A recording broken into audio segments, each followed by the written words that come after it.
Do Hashimoto's and neuroinflammation. This was a request, and it's interesting because all of a sudden I'm seeing neuroinflammation patients like this week. I've seen like 3, and they're mostly post-concussion syndrome, but you don't have to have post-concussion to have neuroinflammation. And so neuroinflammation, inflammation of mainly inflammation of the brain. Okay, neuroinflammation in the brain can cause a lot of different symptoms, as you can imagine. But how does Hashimoto's play into that? It plays in that in so many different ways. You have to realize that I hope that we're at a point where the people who are watching, those of you who are watching regularly, or people who come in here and we explain it to them, that Hashimoto's is multiple different vicious cycles. Neuroinflammation can cause Hashimoto's, and Hashimoto's can cause neuroinflammation, for starters. Okay, and then that can affect your endocrine system. That can affect your digestive system. Your digestive system can affect that.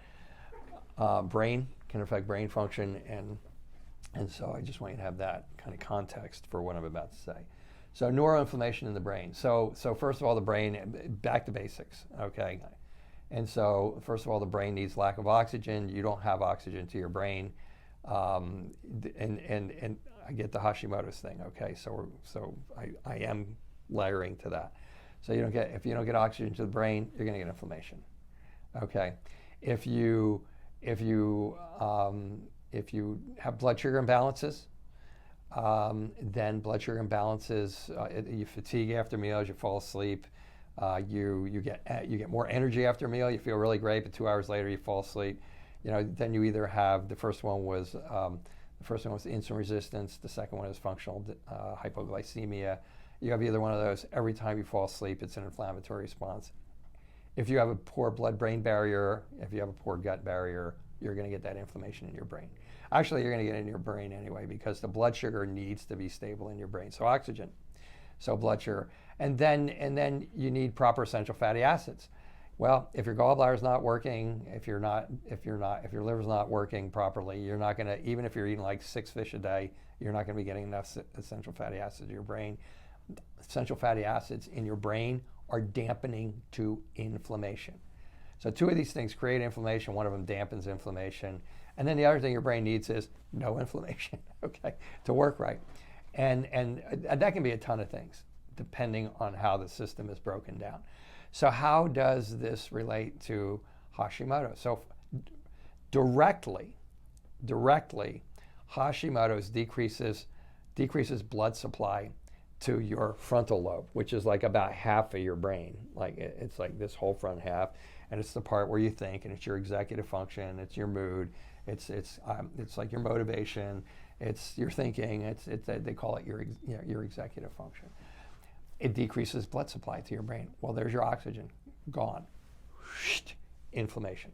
Low oxygen, inflammation. Low oxygen, I can't think. Low oxygen, I'm fatigued.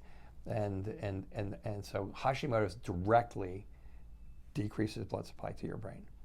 Actually, Hashimoto's is now being thought to contribute to a substantial portion of migraines.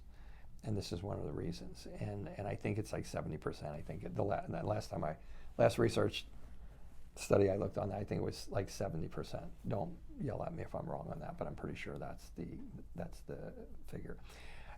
Second thing Hashimoto's does is it creates inflammation in the brain. Hashimoto's in itself, the same mechanisms that create inflammatory markers in Hashimoto's, then Hashimoto's starts creating, starts putting out too much thyroid hormone. There's an inflammatory response that goes along with destroying the tissue, and that inflammation makes its way to the brain. And they're actually saying migraines. They're actually saying now that Meniere's disease, that neuronitis, that a number of these things, this is neuroinflammation. Okay, the number of these entities that we thought were caused by separate issues are actually being caused by Hashimoto's, the neuroinflammation from Hashimoto's. So that's how Hashimoto's directly works with neuroinflammation. Now, when I evaluate neuroinflammation, you're doing blood tests to see if a person's got a bad blood-brain barrier, to see if they got a bad gut barrier. You're going to be looking for pathologies. You might be looking for chemical triggers. You might be looking for pathogenic triggers like Epstein-Barr viruses and chronic viruses and herpes viruses, but in plastics and things like that. You might be looking for those. You might be looking for food sensitivities. That's a big one. You might be looking for food sensitivities. And those all contribute to neuroinflammation. And Hashimoto's has a little bit, is not much of a player in those, but it's a player in pretty much everything else. So if it can be a player in those, like if you have Hashimoto's and you have the hypothyroid symptoms, it slows everything down. So now let's go back to it slowing everything down. Let's say it slows your liver down, and you're not properly processing your fats. You're not going to get essential fatty acids to your brain. They're not going to dampen the neuroinflammation to your brain, and you're going to have neuroinflammation because you're not dampening it.